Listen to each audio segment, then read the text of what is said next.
Evening traders, welcome back. I wanted to give you an update. It's been what now 3 weeks, 21 days I think that we're on of government shutdown, and it's been a while since I put a video out there just because market conditions are tougher. I'm taking less trades, and I've had a few things going on in my personal life that I just haven't had time to do as much trading. So wanted to get this back out there.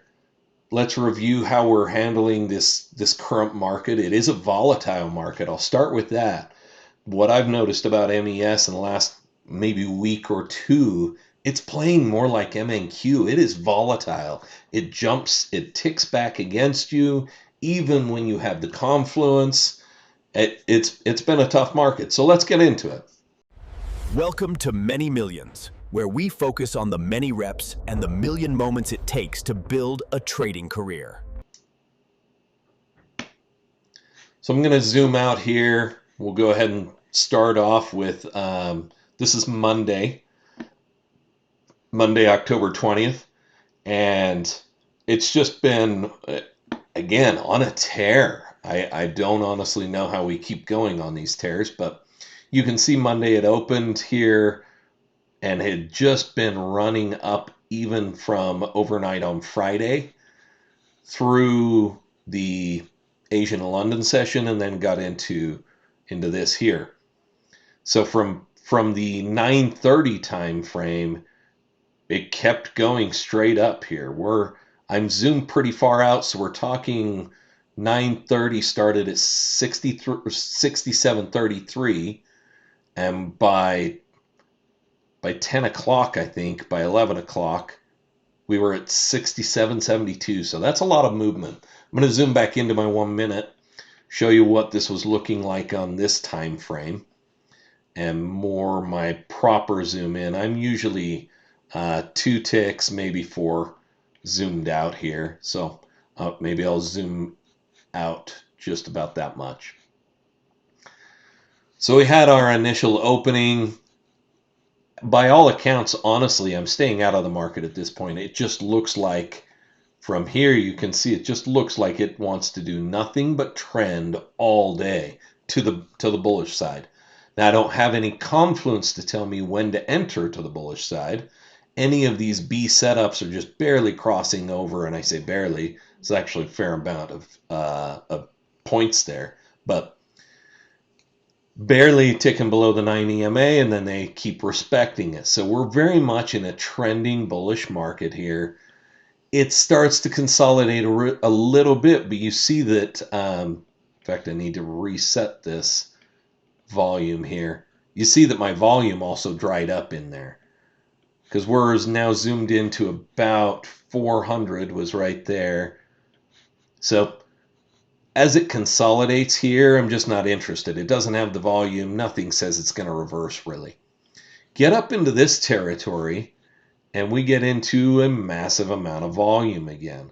Starts to tick back up, and we've got good consolidation here at the top. You can see this level at the 67.81. I don't know if I can zoom far enough back on the 1 minute, but it's definitely been a level that it's played with here. I don't want to lose my place, but you can see I've got my resistance zone even showing up from the indicator. It's got all three, the 1, the 5, and the 15 minute showing this is a resistance zone. So as it starts to play out a little bit more, and I've got my overbought conditions here on all 4 stochastics, the differentiator for me in this volatile market has been I need divergence. I'm not taking trades if I don't have a divergence first. So I finally get my divergence on this one, and now I'm interested. Now this ended up being an A+ setup, but those have been extremely rare even with my indicator with these conditions. You get a lot of these B false signals instead, and I'm really only looking for the A setups, but I have taken a few B setups, and what I learned from them is that without divergence, my B setups just are not working. And that's kind of clear here as well, right? So we're now consolidating. We have a decent ramp down. It definitely looks like it wants to push lower. We've got the bearish divergence here. I'm going to bring up my trading panel and show you how I kind of manage this one. So right here, I'll pause that. That was my entry. We crossed over that 9 EMA, right? And I got my A plus signal. My stop loss was pretty tight though. I was at about 150, 112, I want to say. And then I played it somewhere down into here. That's not really important yet. That's mainly just how I trade, right? I don't always want to try to call the bottom, and I especially don't in this market. You don't want to sit there and take risks of it running so far. So I didn't play it that way. And what I am doing with my A plus setups, I'll show you, is I waited until this moved my direction. Now everything is, again, so volatile, playing more like MNQ. I get a little impatient with these because I'm typically waiting for that massive flush down, and it just has not been showing up. I'm going to pause it right there because I'll show you what I did do. As it tested this 9 EMA and respected it, but rejected it, I actually doubled my lot size, but kept my stop at about the same. I was about 150, 125 here. So I'm not risking more, but I'm set to make more. And as it continued to play on, it just took its time. It definitely tested my patience several times, pulling against me. And that's the biggest thing that I would say to you in this market. It is all about controlling your emotions. Yes, the emotions are going to happen, but you have to recognize them. And even just by recognizing what you're feeling, that greatly reduces what you're feeling. And then you can play through those emotions and still stay logical. But this came back up against me, as you can see, and I even got my 3x ATR. However, I didn't feel like the move was finished. I felt like it had finally rolled over, and it had made such massive strides this way that I actually stayed in here, and took about in fact, I think it took about a $650 profit. 680 is what I want to say. And I finally got those flushes down, so it was on the second candle, just where I moved that to, that I took my profits. So it was a good trade for me, but I want to call out the mindset more than anything in this market. You just have to keep control of your mindset and don't let fear govern what you're doing. So I saw a quote the other day, and this was really based more on Mark Douglas, but good post that was about mastering the four fears for trading. And if you can master these, 95% of traders fail to master them, and that's why they fail. It's fear of being wrong, fear of losing money, fear of missing out, and fear of leaving money on the table. If you can master those fears and rise above being wrong or missing out, that you will just be that much better of a trader. I can promise you your mindset is 80% of trading, and that's why I think it's so hard. The market becomes that mirror, right?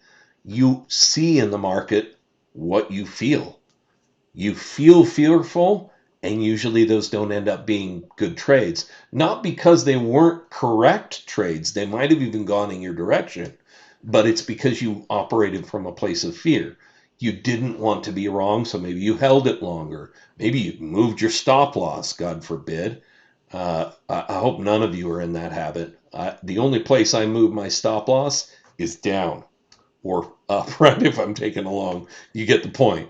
I broke that habit a long time ago. That is one of the worst habits.